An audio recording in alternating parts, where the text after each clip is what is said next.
네, 미국의 자동차 판매 왕으로 명성을 넓혔던 조 지라드라는 사람이 있다고 합니다. 이 사람은 기네스북에 12번이나 자동차 판매 왕으로 기록되어 있습니다.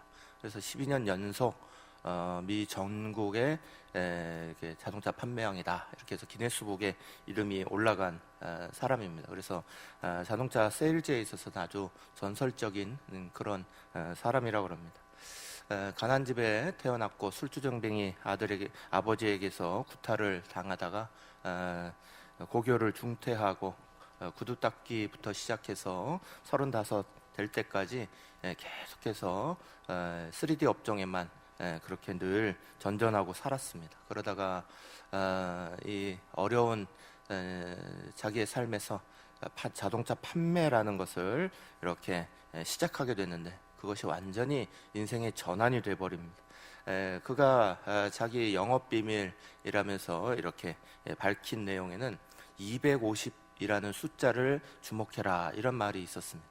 250이라는 말은 이런 거였습니다. 어떤 결혼식에 갔더니 하객분들이 대부분 250명 정도 모이더라.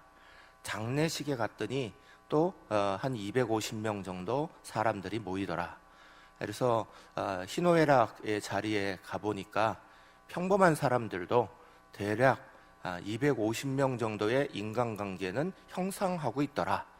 그것이 우연이 아니라 이것이 중요한 의미가 있다라고 본인이 판단했습니다. 그래서 한 사람이 인간관계를 맺을 때 한 250명 정도의 인간관계를 이렇게 이룰 수 있다 하는 생각을 가지고요. 그것을 자기 세일즈에 적용했다고 합니다. 그래서 한 사람을 대할 때 250명 대하듯이 대했다는 거예요. 이 한 사람을 감동시키면 그 한 사람으로 말미암아 250명의 고객이 만들어진다. 내가 이 한 명에게 실망시키면 250명을 실망시키는 거다. 그런 생각으로 세일즈에 임했고요. 그것이 아주 큰 효과를 거두어서 결국은 12년 연속이나 되는 이런 세일즈에 아주 큰 자리에 이렇게 있게 됐다. 이런 이야기입니다. 한 사람을 어떻게 보느냐, 한 사람의 가치를 어떻게 생각하느냐, 이가 굉장히 세일즈적이지만 중요한 것을 우리 가운데 교훈하고 있죠.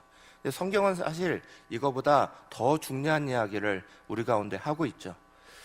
잠언 14장 31절의 말씀에 보면 가난한 사람을 학대하는 자는 그를 지으신 이를 멸시하는 자요, 궁핍한 사람을 불쌍히 여기는 자는 주를 공경하는 자니라, 이런 말씀이 있어요. 그래서 잠언 14장 31절에 오늘 이 말씀에는 제가 말씀을 드리지 않아서 준비하지 않았는데 이 말씀대로 이렇게 생각해 보면 가난한 자든 궁핍한 자든 그를 지으신 그 뒤에는 그를 지으신 하나님이 계시다는 거예요. 성경은 우리 가운데 한 발짝 더 나가는 거죠. 한 사람을 대할 때 하나님을 대하듯이 그렇게 대하는 것, 그것이 우리의 인간관계의 기본이 되어야 된다. 사람을 보는 것에 기본이 되어야 된다 하는 것을 우리 가운데 가르쳐주는 겁니다. 어린 왕자의 두 번째 이야기라는 책의 그 내용에 보면 이런 이야기가 나옵니다. 설령 고약한 이웃이 있더라도 그저 너는 더 좋은 이웃이 되려고 노력해야 하는 거야. 착한 아들을 원한다면 먼저 좋은 아빠가 되는 거고, 좋은 아빠를 원한다면 먼저 좋은 아들이 되어야겠지. 남편이나 아내, 상사, 부하 직원의 경우도 마찬가지야. 간단히 말해서 세상을 바꾸는 단 한 가지 방법은 바로 자신을 바꾸는 거야. 어린 왕자 두 번째 이야기에 나오는 이야기입니다. 한 사람을 대하면서 또 세상을 바꾸는 데 있어서 가장 중요한 건 그것을 바라보는 우리 자신이 어떤 눈으로 어떤 생각으로 이것을 바라보느냐에 따라서 큰 차이가 있다. 세일즈에 성공하는 사람도 250명 한 사람에게서 250명을 생각하는 것인데 그리스도인들, 오늘 우리가 믿음으로 살아가는 사람들은 그 한 사람 속에서 그를 지으시고 그를 만드신 그 하나님을 바라보는 줄 믿으시기를 간절히 바랍니다. 오늘 우리가 설 명절을 앞두고 또 코로나 상황 속에서 여러 가지 사회적 이런 분열의 모습들도 많이 나타나는 이런 모습들 속에서 가정과 사회의 치유를 고민해야 하기 때문에 오늘 우리가 잘 아는 말씀이죠. 탕자와 그를 기다리는 아버지의 비유, 오늘 이 말씀을 가지고 말씀을 좀 생각해 보고자 합니다. 잘 아는 말씀이지만 둘째 아들인 탕자, 그리고 맏아들, 그리고 그를 간절히 기다리는 아버지의 이야기, 이 이야기는 우리로 하여금 많은 것을 고민하게 하고 늘 생각하게 하는 말씀입니다. 오늘도 우리가 다시 한번 이 말씀 속에서 우리 자신들을 생각해 보고요, 또 교회를 생각하고요, 또 그리스도인의 가정을 생각하고요, 그래서 우리가 하나님께서 우리에게 주시는 그 은혜가 어떤 것인지 말씀 속에 함께 대하고자 합니다. 네, 오늘 먼저 누가복음 15장 12절에서 20절 상반절까지 작은 아들에 대한 이야기가 먼저 나오는데요, 제가 12절 말씀만 한 절만 읽겠습니다. 그 둘째가 아버지에게 말하되 아버지여 재산 중에서 내게 돌아올 분깃을 내게 주소서 하는지라. 아버지가 그 살림을 각각 나누어 주었더니 아멘. 이 둘째 아들이 아버지에게 요구했습니다. 이것으로부터 이 이야기가 시작됩니다. 우리가 먼저 이 탕자가 이 떠난 아들이 어떤 아들이었고 어떻게 돌아오게 되었는지, 그 변화가 어떻게 이루어졌는지, 그 결심인 어떻게 되게 되었는지 우리가 먼저 말씀 가운데 좀 보고자 합니다. 먼저 여기 나오는 탕자 둘째 아들은 재물에 대해서 욕심을 많이 낸 아들이었습니다. 그래서 재물만 있으면, 내가 가진 재산만 있으면 큰 힘이 될 거다, 그렇게 철없이 생각했습니다. 눈에 보이는 것, 눈에 자기를 찾는 사람들, 이 사람들이 내가 재산만 가지고 있으면 뭐라도 할 수 있을 거다, 이 사람들이 내게 그렇게 대할 것이다 생각했습니다. 관리할 능력이 있는지 없는지 따져보지도 않았고요, 그런 자신의 모습들은 생각하지 않고 아버지의 재물, 그 재물이 나에게 오는 것, 여기에만 초점을 뒀습니다. 이 재물만 있으면, 재물이 나에게만 있으면 이라고 생각했던 그런 모습을 가졌습니다. 누가복음 12장 19절에 보면 부자가 재산을 두고 독백하는 이야기가 나오는데 이렇게 되어 있습니다. 또 내가 내 영혼에게 이르되 영혼아 여러 해 쓸 물건을 많이 쌓아 두었으니 평안히 쉬고 먹고 마시고 즐거워하자 하리라 하되, 그렇게 되어 있습니다. 이 부자는 바로 다음 날 어떠한 일들이 일어날지를 모르고요, 수많은 재물이 자기에 쌓여 있는 것을 보면서 이제는 평안히 쉬고 먹고 마시고 즐거워하자, 그렇게 생각했다는 겁니다. 그런 마음이 이 아들에게도 똑같이 있었겠죠. 그 재물만 있으면, 그것만 내가 가지고 있으면 뭐 잘못된 것이 뭐가 있겠어, 나일 때 다 좋은 일이 벌어질 거야, 내가 지금 돈이 없어서 이런 거지 돈만 있으면 이라고 생각하는 아들이었습니다. 이 아들이 그것을 가지고 자기의 자리로 나아갔는데 금방 그것이 다 유실되고 말죠. 누가복음 15장 13절의 말씀에 보면 이렇게 되어 있습니다. 먼 나라에 가 거기서 허랑방탕하여 그 재산을 낭비하더니 되어 있습니다. 말과 같이 재산만 있다고 생각했던 그 사람은 자기 주변에 많은 사람들이 모이는 것을 보고 재산을 말 그대로 허랑방탕하게 썼다 그랬습니다. 허랑방탕하게 그것을 낭비한 사람입니다. 부모의 피땀 흘려 얻은 재산, 그러나 그것들을 아무 생각하지 아니하고 그냥 써버리고 그것에 대해서 낭비해버린 실패의 삶의 자리로 나아간 사람이라는 것이 분명합니다. 그는 분명히 실패의 삶으로 나아갔고 그의 삶에 다가온 건 분명히 잘못된 선택이었다는 것을 우리는 분명히 알게 됩니다. 그래서 그 결과를 만나게 되죠. 15절, 16절 본문의 말씀이 이렇게 말씀하죠. 가서 그 나라 백성 중 한 사람에게 붙어 사니 그가 그를 들러 보내어 돼지를 치게 하였는데 그가 돼지 먹는 쥐업 열매로 배를 채우고자 하되 주는 자가 없는지라. 불쌍한 인생이 되어버렸습니다. 재산만을 의지하고 그 재산만 바라보고 또 그것이 있을 때 허랑방탕하고 그것을 잘 관리하지 못하고 자기에게 능력이 있는지 없는지 따지지 아니하고 그러게 살았더니 그 욕심과 허랑방탕에 대한 결과를, 그 벌을 그대로 받게 된 사람입니다.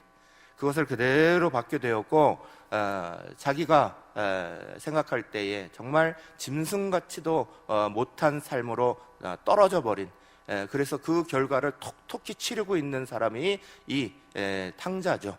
분명히 잘못된 삶을 살고 그 선택 때문에 거기에 대한 실패도 경험하고 그것을 완전히 무너져 버리게 된 사람이 바로 이 탕자였습니다. 그런데 여기에서부터 오늘 이야기의 반전이 시작되죠. 그 반전은 17절, 18절에 있는 것처럼 자신의 잘못을 스스로 깨닫고 회개하는 것이 시작됐습니다. 17절, 18절 이렇게 말합니다. 이에 스스로 돌이켜 이르되 내 아버지에게는 양식이 풍족한 품꾼이 얼마나 많은가. 나는 여기서 주려 죽는구나. 내가 일어나 아버지께 가서 이르기를 아버지여 내가 하늘과 아버지께 죄를 지었사오니 하면서 회개의 자리로 나아간 사람입니다. 실패 경험을 하고요. 그래서 그 실패로 말미암아 톡톡히 대가를 치르는 것까지 할 수 있습니다. 그러나 여기에 성경에 나온 이 탕자의 특징은 여기에서 자기의 인생의 무너짐으로 끝나지 아니하고 반전을 일으키기 시작합니다. 그는 다시 내가 이것을 돌이켜야겠다, 회개해야겠다, 그 자리에 서기 시작했습니다. 그리고 거기에 멈추지 않았습니다. 마음에서 멈추지 아니하고요, 그것을 자기 삶으로 행동했습니다. 그래서 19절, 20절 상반절에 보면 이렇게 써있죠. 지금부터는 아버지 아들이라 일컬음을 감당하지 못하겠나이다. 나를 품꾼의 하나로 보소서 하리라 하고 이에 일어나서 아버지께로 돌아가니라 했습니다. 그는 아버지께로 돌아오기까지 했습니다. 회개의 마음으로 멈추지 않았고요, 그 멈추진 않았던 그 마음을 실제로 자기의 삶으로 실행했습니다. 분명히 탕자는 잘못된 사람입니다. 잘못된 선택을 했고 그 욕심 때문에 또 잘못된 삐뚤어진 가치관으로 세계에 자기가 재산만 있으면 될 거다, 내가 이것만 있으면 힘이 생길 것이다, 잘못 판단했고요, 그 판단에 대해서 철저하게 실패를 경험하고요, 그래서 짐승보다 못한 삶으로 떨어지고요. 그러나 거기에서 멈추지 않았던 사람이 탕자입니다. 돌아와겠다, 내가 회개해야겠다, 다시 돌아와야겠다. 이 결단은 대단히 중요한 결단이죠. 이 결단은 굉장히 하나님이 기뻐하시는 결단이라는 것을 오늘 비유가 우리 가운데 가르쳐 줍니다.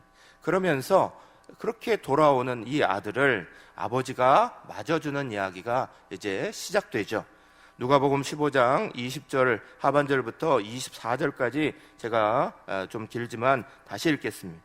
아직도 거리가 먼데 아버지가 그를 측은히 여겨 달려가 목을 안고 입을 맞추니 아들이 이르되 아버지 내가 하늘과 아버지께 죄를 지었사오니 지금부터는 아버지 아들이라 일컬음을 감당하지 못하겠나이다 하나 아버지는 종들에게 이르되 제일 좋은 옷을 내어다가 입히고 손에 가락지를 끼우고 발에 신을 신기라. 그리고 살진 송아지를 끌어 잡으라. 우리가 먹고 즐기자. 이 내 아들은 죽었다가 다시 살아났으며 내가 잃었다가 다시 얻었노라 하니 그들이 즐거워하더라. 아멘. 아들이 어떻게, 아니 왜 아버지의 집으로 돌아가려고 했겠습니까? 거기에는 기다려주고 받아주는 아버지가 계셨기 때문이죠. 그 아버지를 생각했습니다. 그래서 그는 돌아올 수 있었습니다.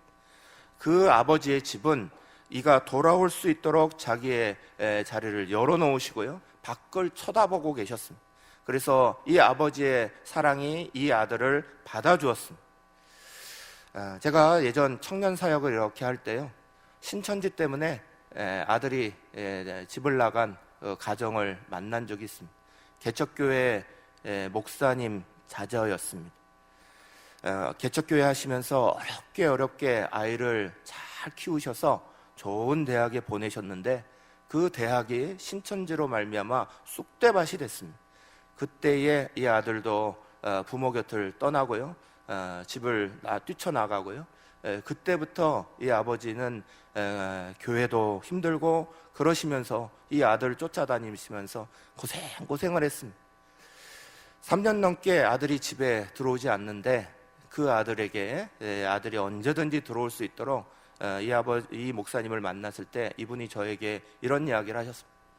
대문을 한 번도 잠그고 잔 적이 없습니다. 한 번도 문을 닫아놓지 않았습니다. 현관문도 닫지 않았습니다. 혹시나 돌아왔다가 문 닫혀 있는 거 보고 돌아갈까 봐 이 아버지는 대문도 현관문도 잠그지 않고 잤다 그럽니다. 아버지의 사랑이죠. 기다리고 있는 그 아버지의 자리죠. 오늘 성경은 우리 가운데 이 아버지가 아들을 그렇게 기다렸다는 사실을 우리 가운데 중요하게 각인시키며 말씀하고 있습니다. 그런데 맏아들이 이때 등장합니다. 우리가 잘 아는 대로 이 맏아들은 집에 일하고 돌아왔더니 저녁에 잔치 소리가 나는 것을 보고 이게 무슨 일인가 했더니 그 아들, 자기 동생, 그 동생이 멀리 갔다가 돌아와서 그것을 보고 아버지가 기뻐하며 잔치 자리를 열었다는 거예요. 그 이야기를 듣는 순간 화가 났습니다. 그래서 29절과 39절에 이렇게 얘기하죠. 내가 여러 해 아버지를 섬겨 명을 어김이 없거늘 내게는 염소 새끼라도 주어 나와 내 벗을 즐기게 하신 일이 없더니 아버지의 살림을 창녀들과 함께 삼켜버린 이 아들이 돌아오매 이를 위하여 살진 송아지를 잡으셨나이다 그럽니다. 맏아들은 못마땅했습니다. 맏아들은 불평했습니다. 맏아들은 옳고 그름을 따졌습니다. 맏아들은 거기에 대해서 강력하게 항변했습니다. 아버지도 이해가 안 된다, 동생은 더더욱 이해가 안 된다, 용서할 수 없다, 받아줄 수 없다, 분노했습니다. 그때 아버지가 이 둘째가 아닌 첫째 아들에게도 너그러우셨습니다. 그에게 나가셨고 그에게 초청하셨고 다시 그 마음을 위로하고 계시는 아버지의 이야기가 나옵니다. 오늘의 비유에서 보면 아버지는, 다시 말해서 우리의 하나님은 첫째 아들에게도 과분한, 둘째 아들에게도 과분한 사랑을 주셨습니다. 그래서 그 사랑으로 아들이 뭐라고 하던 어떻게 하던 그 아들을 먼저 믿어주는 것부터 시작하셨습니다. 그리고 돌아올 수 있도록 그에게 다른 말 한마디 하지 아니하시고요, 그를 그저 묻지도 따지지도 아니하시고 품어주시며 기다려주셨습니다. 그 사랑 때문에 둘째 아들은 돌아오게 되는 거죠. 맏아들에게도 너그러우셨습니다. 맏아들이 분명히 잘못할 때 거기에 대해서도 한마디 얘기하지 않으시고요, 그저 권하여서 28절의 말씀에 보면 그가 노하여 들어가고자 하지 아니하거늘 이렇게 되어 있는데 그 다음에 이렇게 써 있어요. 아버지가 나와서 권한대 이렇게 써 있어요. 큰아들은 화가 나서 집에도 안 들어가려고 했습니다. 잔치의 자리에도 참여하려고 하지 않았습니다. 그런데 아버지는 또다시 나아가서 그 아들을 보듬으시고 또 그 아들을 다시 들어오게 하셔서 같이 둘째와 만나게 해주시는 그런 이야기가 들어가 있는 거예요. 사랑하는 여러분, 우리의 모든 관계들 속에서 우리는 참 어려운 인간관계, 참 어려운 가정관계, 오늘 이 땅을 살아가고 있습니다. 오늘 우리의 살아가는 모든 삶의 자리가 또 코로나로 인하여서 우리가 겪고 있는 모든 상황들이 사람을 대하는 것에, 또 사람을 받아주는 것에 참 여러 가지 복잡한 생각이 많아지는 때에 우리는 살아가고 있습니다. 사람들을 예전과 같이 편한 마음으로, 그냥 좋은 마음으로 받아주기 참 어렵습니다. 그냥 사람들 만나기도 어려울 뿐만 아니라 한번 만났을 때 그 사람들에게 이렇게 저렇게 그 마음을 이해해주고 받아주고 한다는 것 자체가 대단히 어려운 시기에 우리는 살아가고 있습니다. 잘 모이지 못하면 오해가 쌓이게 되어 있는 것이 사람 속에 일어나는 관계들입니다. 여러 가지 복잡한 마음들이 우리 속에 일어나는 것이 당연히 사람들의 마음들입니다. 그냥 쉽게 만나면 거기서 쉽게 풀 수 있는 이야기도 잘 만나지 못하면 그때부터는 오해가 여러 가지로 쌓입니다. 그것은 사람과의 인간관계, 이웃과의 관계 속에서만 일어나는 게 아니라 가정과의 속에서도 분명히 일어나게 되는 이야기들입니다. 작년 설 이후로 추석과 이번 설까지 우리는 이런 것들을 지금 심하게 겪고 있는 시대에 들어가 있습니다. 그래도 1년에 2번 큰 명절이면 우리는 서로 만날 수 있었고, 그래도 며칠 만나다 보면 만났을 때 처음에 티격하다가도 며칠 만나고 헤어질 때쯤 되면 서로가 마음이 따뜻해지고 풀어지고, 그래서 이런저런 오해도 다 녹이면서 이렇게 저렇게 가는 그런 시기에 있었습니다. 그러나 지금은 그렇지 못하지요. 지금은 여러 가지 상황이 우리 가운데 제한되어 있습니다. 그러하기에 오늘 우리가 하나님 아버지 앞에서 하나님의 사랑을 다시 한번 생각하고 본받는 건 대단히 중요한 겁니다. 아버지는 맏아들과 달랐습니다. 아버지는 분명히 맏아들과 달랐습니다. 실수한 둘째 아들을 향하여서 그 마음을 다르게 표현하셨습니다. 그 마음이 세상 가운데 방황하던 이 둘째 아들을 다시 집으로 오게 생각나게 한 겁니다. 정말 힘들었던 그 순간 아버지의 집을 떠올린 가장 중요한 이유는 아버지가 보여주었던, 아버지가 품어주었던 아버지의 모습이 그의 얼굴에 생각났기 때문일 겁니다. 만약 맏아들의 모습이 떠올랐다면 집에 돌아오는 거 주저했을 가능성이 많죠. 가면 형과 어떻게 될까? 이 이야기를 잘 보여주는 이야기가 우리 지난주에 말씀으로 나누었던 야곱과 에서 이야기 아닙니까? 야곱이 집을 떠나게 된 것도 에서 피해서 떠나게 되지만 돌아와서 다시 에서를 만날 거 앞두고는요, 야복강 건너지 못하고 그 야복강 앞에서 하나님 앞에 간절히 기도하면서 제발 이 관계가 나를 죽이지 않는 관계로 하게 해달라고 거기서 간절히 기다리면서 자기 가족들 먼저, 재산 먼저 에서에게 다 보내면서 그 에서의 마음을 조금이라도 풀어주려고 했던 그 마음이 야곱의 마음이었습니다. 두렵고 떨린 거죠. 그 형을 만날 생각을 하니 이젠 죽음 앞으로 나아가는 것과 똑같이 생각되는데 그곳으로 어떻게 쉽게 나아가겠습니까? 오늘 우리는 아버지의 집, 아버지가 품어주시는 그 사랑 속에 머물러야 됩니다. 왜냐하면 그래야만 오늘 가뜩이나 오해가 많아지고 가뜩이나 복잡한 이 자리 가운데서 그래도 마음을 내고 하나 될 수 있는 여건들이 일어나기 때문인 거죠. 마지막 31절 32절의 말씀이 우리 가운데 이렇게 이야기합니다. 아버지가 이르되 너는 항상 나와 함께 있으니 내 것이 다 내 것이로되 이 내 동생은 죽었다가 살아났으며 내가 잃었다가 얻었기로 우리가 즐거워하고 기뻐하는 것이 마땅하다 하니라. 아멘. 아버지는 이 너그럽게 맏아들에게 다시 말해줍니다. 얘야, 너는 나와 함께 있으니 내 모든 것이 너와 함께 나누었지 않니? 같이 이것들로 넓은 마음 좀 가져보자꾸나 하는 거 아니겠어요? 같이 한번 품어보자꾸나. 고생하고 힘들게 나가 있는 그 아들이라도 내 아들이고 네 동생이잖니? 우리 같이 품어보자 하고 있는 거죠. 아버지의 이 너그러움이 첫째에게도 둘째에게도 작용하고 있습니다. 그것이 작용되었기에 이 가족이 분열될 수밖에 없는, 깨질 수밖에 없는 상황들 속에서도 하나가 되고 있다라고 보여지는 겁니다. 사랑하는 여러분, 오늘 우리는 여러 가지 상황들 속에서 밖의 원인들을 찾습니다. 밖에서 이것 때문에 저것 때문에 라고 우리의 분열의 이야기, 또 우리가 답답한 이야기를 다 찾습니다. 그러나 우리의 마음속에 하나님께서 가르쳐 주시는 중요한 이야기는 우리 자신의 모습은 아버지의 모습을 닮아가고 있는가 묻고 계시는 거죠. 우리의 모습은 아버지의 모습을 닮아가고 있습니까? 많은 사람들이 코로나에 걸렸습니다. 앞으로 우리 사회는, 우리의 주변은 코로나 걸렸던 사람들이 돌아올 수 있는 자리를 만들어주느냐 고민해야 되는 시기가 곧 닥치게 될 겁니다. EBS에서 며칠 전에 포스코로나라는 다큐멘터리를 하나 한 것을 제가 의미 있게 봤습니다. 우연히 보게 됐는데 보다 보니 너무 진솔해서 그것을 계속해서 볼 수밖에 없었습니다.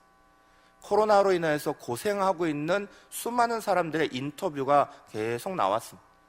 걸렸다가 그곳에서 그 걸린 다음에 돌아온 사람들, 돌아와서 겪고 있는 일들을 이야기하는 사람들, 수많은 사람들이 오늘 우리의 사회, 오늘 우리의 자리가 자기들을 받아주지 않는다는 것에 대하여서, 자기를 경계하고 있다는 것에 대하여서 더 힘들어하고 있었습니다.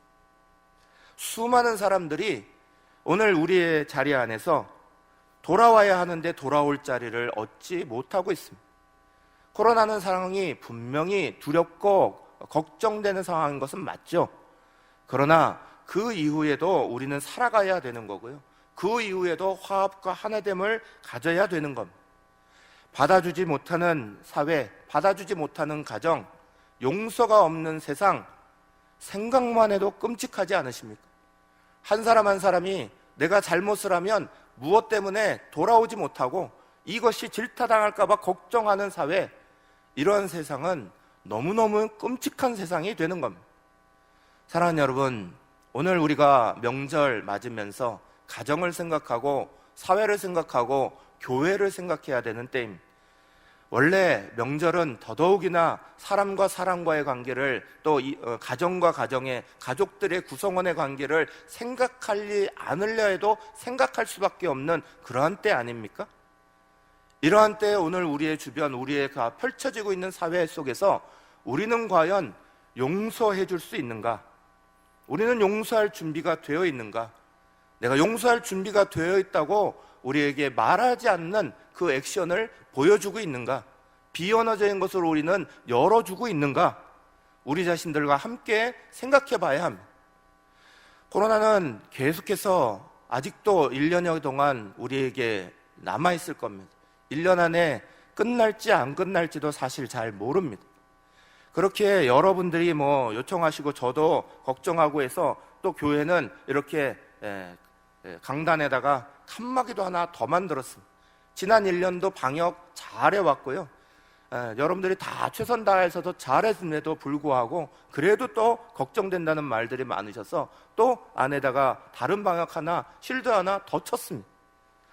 그러나 이것들을 하면서 계속 걱정되는 마음이 있는 건 계속해서 우리 애들 마음속에 위축되고 서로에 대해서 분리되고 나눠지는 마음만 우리 속에 점점 많아지는 거 아닌가 걱정되는 마음들이 많이 있습니다.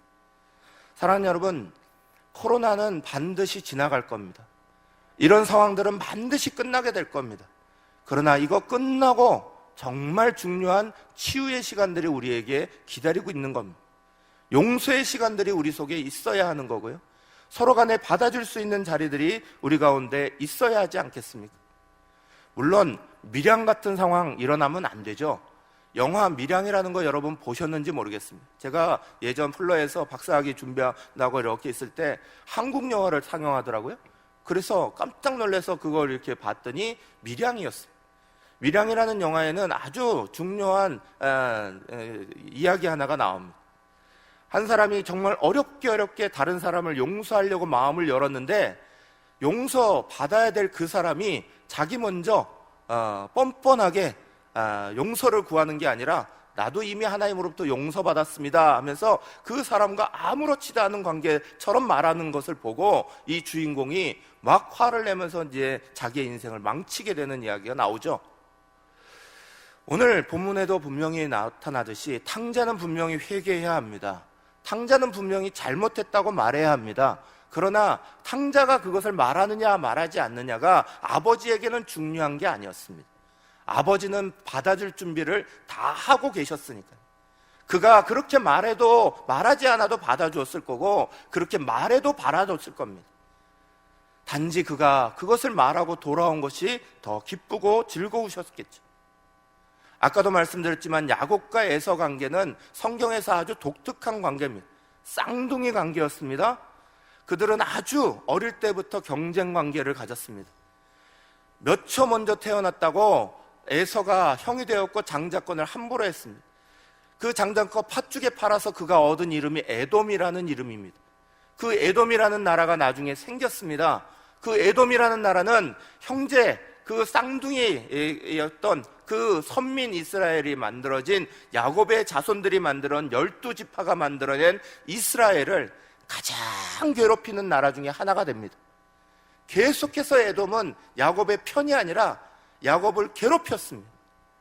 계속해서 그 자손들은 모두 다 그렇게 되었고, 지금 요르단에 가보시면 와디럼이라는 곳에 가보면 붉은 흙밖에 남지 않았습니다.